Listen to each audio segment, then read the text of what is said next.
En cette date du 16 février 2024, le ministère de la Communication, des Technologies de l'Information et des Médias a l'honneur de présenter au public ses réalisations au premier semestre de l'année budgétaire 2023-2024, allant du 1er juillet 2023 au 31 décembre 2023. Comme vous le savez, le ministère de la Communication, des Technologies de l'Information et des Médias s'articule sur 3 secteurs importants qui sont les médias, les technologies de l'information et de la communication et la poste. Le ministère dispose d'une administration centrale chargée de l'orientation et la coordination, ainsi que les administrations personnalisées et établissements publics sous tutelle du ministère. Le bilan que nous allons vous présenter est le résultat des réalisations par rapport aux actions inscrites dans le plan d'action annuel du ministère de la Communication, des Technologies de l'Information et des Médias, ainsi que les initiatives. Au niveau de l'administration centrale, la coordination des activités de l'administration centrale et des départements sous tutelle a été réalisée. Les rapports hebdomadaires, mensuels, trimestriels et semestriels ont été transmis à qui de droit. Des réunions ont été organisées à l'intention des directeurs généraux des départements pour échanger sur l'état d'avancement des activités programmées et sur des questions de l'heure, et des orientations et recommandations ont été régulièrement formulées pour la mise en œuvre du plan d'action du ministère ainsi que des départements sous tutelle du ministère. Des réunions à l'intention du personnel de l'administration centrale ont été également organisées. Les autorités du ministère ont également participé aux différentes réunions sur invitation de la superstructure ou des partenaires, que ce soit au Burundi ou à l'étranger. Pour assurer la bonne gouvernance et la bonne gestion de la chose publique, l'inspection générale du ministère a effectué des missions d'inspection au sein de l'administration centrale et des séances de sensibilisation des responsables de contrôle interne au sein des départements sous tutelle du ministère, et des gestionnaires des bureaux postaux ont été organisés pour les sensibiliser sur la stratégie de lutte contre la corruption. Des descentes dans différents départements ont été aussi effectuées par les cadres de l'inspection générale pour vérifier la signature des contrats de performance individuelle et institutionnelle. Dans le secteur des médias, les départements en charge des médias ont continué leur rôle d'informer, d'éduquer, de divertir et de l'accompagnement de l'action gouvernementale. Dans le plan d'action annuel du ministère, ces départements s'étaient fixés, entre autres objectifs, la sensibilisation et la mobilisation de la population pour la mise en œuvre du plan national de développement 2018-2027 à travers la diffusion des articles et émissions centrés sur la lutte contre le chômage, le civisme fiscal et l'augmentation de la production. C'est dans ce cadre que le journal Le Renouveau a publié 150 articles et le journal Ubumwe 48 articles sur le plan national de développement, 30 articles pour Le Renouveau et 12 articles pour Ubumwe sur le civisme fiscal. La radio nationale, la télévision nationale, la BP et le CIEP ont également diffusé des émissions, des magazines et articles centrés sur l'augmentation de la production, la santé, l'hygiène, la protection de l'environnement à travers le programme Ewe Burundi Wambaye et le développement communautaire. Ces organes de presse ont également contribué dans la visibilité de l'action gouvernementale par la couverture, la diffusion des émissions et des informations sur les activités réalisées par les institutions étatiques et des commissions spécialisées de l'État. À ce titre, la télévision nationale a effectué 1731 reportages sur 1500 qui étaient prévus pour le premier semestre, tandis que la radio nationale a diffusé 1749 reportages, soit un pourcentage de plus de 100%. Ces organes de presse ont également contribué dans la sensibilisation de la population à travailler en coopérative, à l'entrepreneuriat et à l'élevage comme les lapins, ainsi que la sensibilisation de la population sur la vision du Burundi, pays émergent en 2040 et développé en 2060. Dans le cadre de l'amélioration du cadre légal régissant la presse, un projet de loi portant modification de la loi du 14 septembre 2018 régissant la presse a été élaboré et analysé par le Conseil des ministres. Ce projet sera bientôt envoyé au Parlement pour analyse et adoption. Un projet de loi portant accès à l'information et aux documents administratifs a été également élaboré à travers un processus inclusif et ce projet de loi sera envoyé au Conseil des ministres pour analyse. Un autre projet de loi qui a été élaboré est le projet de loi portant sur le régime de la publicité. Ce projet sera également envoyé au Conseil des ministres pour analyse. Toujours dans le secteur des médias, l'opérationnalisation de la société de télévision numérique du Burundi, STNB en cycle, a retenu l'attention du ministère. C'est dans ce cadre qu'une convention d'exploitation et de maintenance du réseau de télévision numérique terrestre entre le gouvernement du Burundi et la société STNB a été élaborée et signée.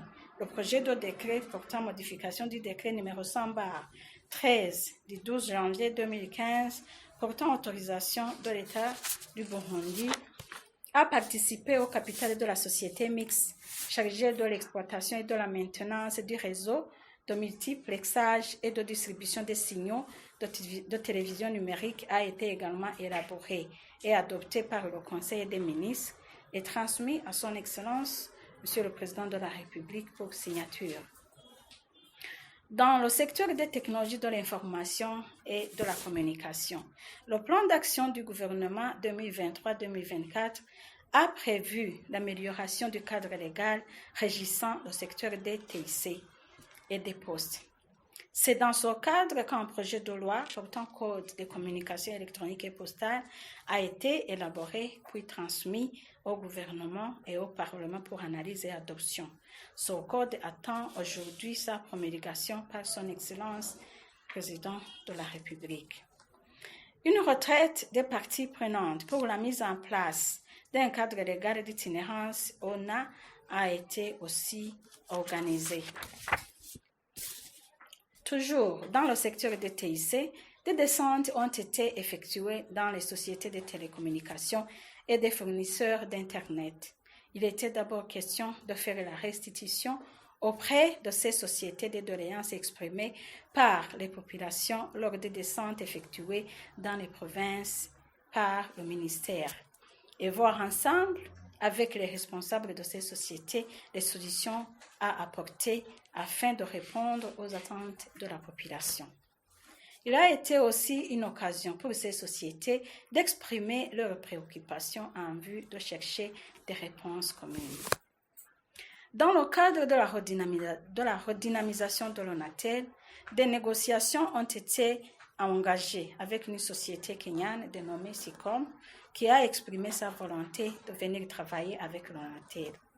Cette société a déjà signé un mémorandum d'entente avec le ministère et elle a déjà entamé les procédures pour répondre aux conditions exigées, notamment le paiement des dettes que la société LACEL avait envers le BR, étant donné que LACEL appartenait à SICOM.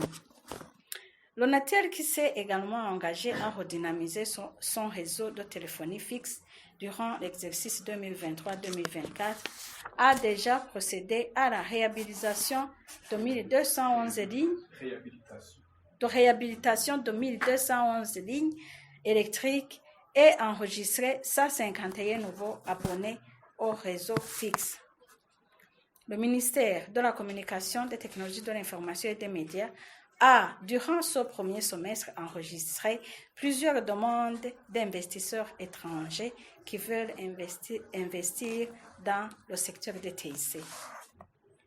Toujours dans ce secteur, le projet d'appui aux fondations de l'économie numérique, PAFEN, est à l'œuvre et plusieurs études sont déjà en cours afin de jeter des bases solides qui permettront un climat favorable pour le développement du secteur des TIC et la digitalisation des services publics. Des applications ont été développées aussi au niveau du CETIC et un processus d'enregistrement de toutes les compétences et expertises en matière de TIC au Burundi a été lancé par le ministère. À partir d'un formulaire à compléter, tous les Burundais, partout où ils se trouvent, ayant des connaissances en TIC, se font inscrire. En vue de permettre l'accès des populations rurales et surtout les jeunes, filles comme garçons, à l'utilisation des TIC, des télécentres communautaires polyvalents existants ont été renforcés en équipement informatique. C'est notamment le télécentre de Bubanza, de Ruyigi et de Kirundo, ainsi que le télécentre de Karusi qui ont été créés et dotés d'équipements. Le ministère de la Communication, des Technologies de l'Information et des Médias a aussi organisé une formation en codage à l'intention de 102 jeunes filles, dont 51 jeunes filles originaires de la mairie de Bujumbura et 51 filles issues des provinces de l'intérieur du pays, toutes ayant des notions en TIC. La formation pour les 51 jeunes filles de Bujumbura s'est déroulée à Bujumbura, tandis que les 51 filles des provinces ont suivi la formation au télécentre communautaire polyvalent de Bubanza. Toutes les filles qui ont participé à ces sessions de formation ont eu des certificats de participation et des smartphones qui leur permettront d'appliquer les connaissances acquises.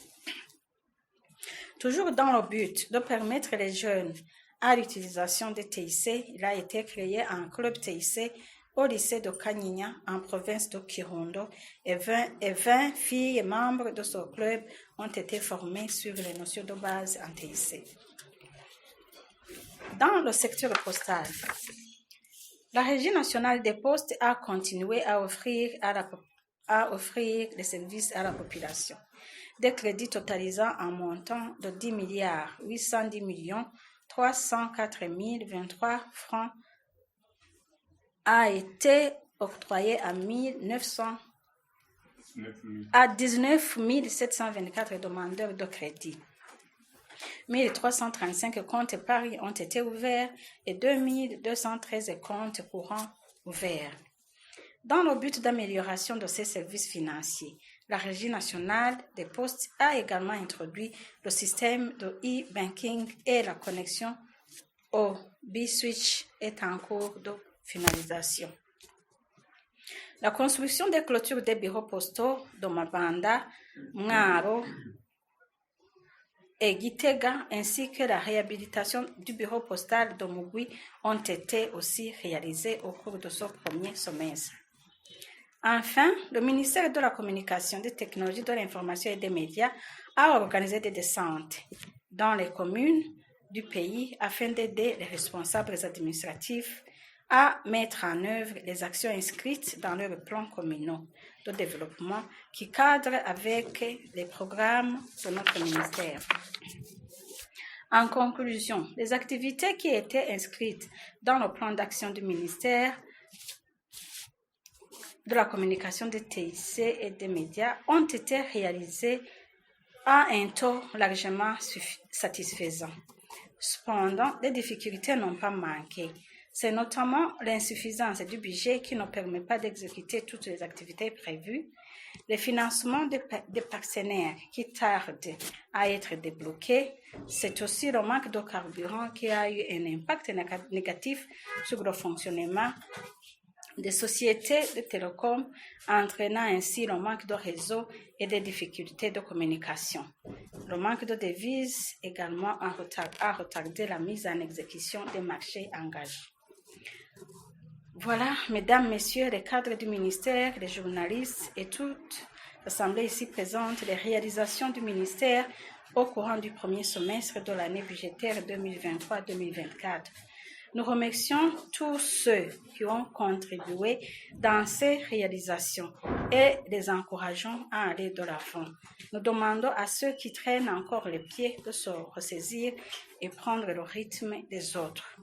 Merci à vous tous qui avez répondu à l'invitation et vous demandons de communiquer ces informations au public qui vous suit. Merci beaucoup et que Dieu vous bénisse.